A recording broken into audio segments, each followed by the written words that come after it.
السلام علیکم۔ سب بہن بھائیوں سے گزارش ہے کہ ویڈیو کو مکمل ضرور سنا کریں، چینل کو سبسکرائب کر دیں اور ساتھ موجود بیل کے آئیکن کو بھی کلک کر دیں، شکریہ۔ پھر اس روز آپ صلی اللہ علیہ وآلہ وسلم نے حضرت بلال رضی اللہ تعالی عنہ کو حکم فرمایا کہ وہ کعبے کی چھت پر چڑھ کر اذان دیں۔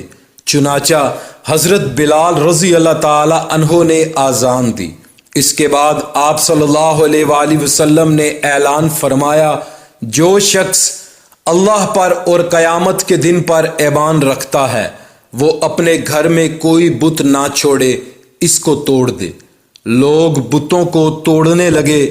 حضرت ابو سفیان رضی اللہ تعالی عنہ کی بیوی ہندہ رضی اللہ تعالی عنہا جب مسلمان ہو گئیں تو اپنے گھر میں رکھے بت کی طرف بڑھیں اور لگیں اس کو ٹھوکریں مارنے، ساتھ میں کہتی جاتی تھیں، ہم لوگ تیری وجہ سے بہت دھوکے اور غرور میں تھے۔ پھر رسول اللہ صلی اللہ علیہ وآلہ وسلم نے گرد و نواح میں بھی صحابہ کرام رضی اللہ عنہما کو بھیجا تاکہ ان علاقوں میں رکھے بتوں کو بھی توڑ دیا جائے۔ بعض علاقوں میں لوگوں نے باقاعدہ عبادت گاہیں بنا رکھی تھی، ان میں بت رکھے گئے تھے۔ مشرکین ان بتوں اور عبادت خانوں کا اتنا ہی احترام کرتے تھے جتنا کہ کعبے کا۔ وہ دن میں جانور بھی قربان کرتے تھے جس طرح کے کعبے میں کیے جاتے تھے۔ حد یہ کہ ان عبادت خانوں کا طواف بھی کیا جاتا تھا، غرض ہر خاندان کا الگ بت تھا۔ فتح مکہ کے بعد حضور صلی اللہ علیہ وآلہ وسلم نے 19 دن تک وہاں قیام فرمایا۔ اس دوران آپ قصر نمازیں پڑھتے رہے۔ اس دوران ایک عورت نے چوری کر لی۔ حضور صلی اللہ علیہ وآلہ وسلم نے اس کا ہاتھ کاٹنے کا حکم فرمایا۔ اس کی قوم کے لوگ جمع ہو کر حضرت اسامہ بن زید رضی اللہ تعالی عنہ کے پاس آئے کہ وہ آپ صلی اللہ علیہ وآلہ وسلم سے سفارش کر دیں۔ حضرت اسامہ رضی اللہ تعالی عنہ نے جب اس عورت کی سفارش کی تو آپ صلی اللہ علیہ وآلہ وسلم کے چہرے کا رنگ بدل گیا۔ فرمایا، کیا تم اللہ کی مقرر کردہ سزاؤں میں سفارش کرتے ہو؟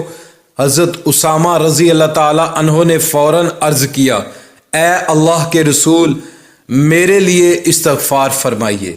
آپ صلی اللہ علیہ وآلہ وسلم اسی وقت کھڑے ہوئے، پہلے اللہ کی حمد و ثنا بیان کی، پھر یہ خطبہ دیا، لوگو، تم سے پہلی قوموں کو صرف اسی بات نے ہلاک کیا کہ اگر ان میں کوئی باعزت آدمی چوری کر لیتا تو اسے سزا نہیں دیتے تھے، لیکن اگر کوئی کمزور آدمی چوری کرتا تھا تو اسے سزا دیتے تھے۔ قسم ہے اس ذات کی جس کے قبضے میں میری جان ہے، اگر فاطمہ بنت محمد بھی چوری کرتی تو میں ان کا بھی ہاتھ کاٹ دیتا۔ اس کے بعد آپ صلی اللہ علیہ وآلہ وسلم کے حکم سے اس عورت کا ہاتھ کاٹ دیا گیا۔ پھر حضور صلی اللہ علیہ وآلہ وسلم نے عطا بن اسید رضی اللہ تعالی عنہ کو مکہ معظمہ کا والی مقرر فرمایا۔ انہیں حکم دیا کہ لوگوں کو نماز پڑھایا کریں۔ یہ پہلے امیر ہیں جنہوں نے فتح مکہ کے بعد مکہ میں جماعت سے نماز پڑھائی۔ آپ صلی اللہ علیہ وآلہ وسلم نے حضرت معاذ بن جبل رضی اللہ تعالی عنہ کو عطا بن اسید رضی اللہ تعالی عنہ کے پاس چھوڑا تاکہ وہ لوگوں کو حدیث اور فقہ کی تعلیم دے۔ عطا بن اسید رضی اللہ تعالی عنہ دھوکے بازوں اور بے نمازوں پر بہت سخت تھے۔ وہ لوگوں سے کہا کرتے تھے کہ جس کے بارے میں نے سنا کہ وہ بلا وجہ جماعت کی نماز چھوڑتا ہے، میں اسے قتل کر دوں گا۔ ان کی اس سختی کو دیکھ کر مکہ کے لوگوں نے ان کی شکایت ان الفاظ میں کی، اے اللہ کے رسول، آپ نے اللہ کے گھر والوں پر عطا بن اسید جیسے دیہاتی اور اجڑ آدمی کو امیر مقرر کر دیا ہے۔ آپ صلی اللہ علیہ وآلہ وسلم نے جواب میں ارشاد فرمایا، میں نے خواب میں دیکھا ہے کہ عتاب جنت کے دروازے پر آئے اور بڑے زور سے زنجیر ہلائی، آخر دروازہ کھلا اور وہ اس میں داخل ہو گئے۔ ان کے ذریعے اللہ نے اسلام کو سربلند فرمایا ہے۔ جو شخص مسلمانوں پر ظلم کرنا چاہتا ہے، عتاب اس کے خلاف مسلمانوں کی مدد کرنے کے لیے تیار رہتے ہیں۔ فتح مکہ کے بعد غزوہ حنین پیش آیا۔ حنین طائف کے قریب ایک گاؤں ہے۔ اس غزوے کو غزوہ حوزان اور غزوہ اوتاس بھی کہتے ہیں۔ جب اللہ تعالیٰ نے اپنے نبی کریم صلی اللہ علیہ وآلہ وسلم کے ہاتھوں پر مکہ فتح فرما دیا تو سبھی قبیلوں نے اطاعت قبول کر لی، مگر قبیلہ بنی حوزان اور بنی ثقیف نے اطاعت قبول کرنے سے انکار کر دیا۔ یہ دونوں قبیلے بہت سرکش اور مغرور تھے۔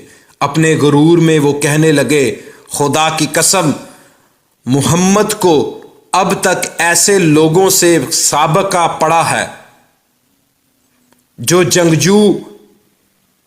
جنگوں سے اچھی طرح واقف ہی نہیں تھے۔ اب انہوں نے جنگ کی تیاری شروع کر دی۔ انہوں نے مالک بن عوف نذیری کو اپنا سردار بنا لیا۔ یہ بعد میں مسلمان ہو گئے تھے۔ جب مالک بن عوف کو سب نے متفقہ طور پر تمام قبیلوں کا سردار بنا لیا تو ہر طرف سے مختلف قبیلے بڑی تعداد میں آ کر لشکر میں شامل ہونے لگے۔ آخر مالک بن عوف نے اپنا یہ لشکر لے کر اوتاس کے مقام پر جا کر پڑاؤ ڈالا۔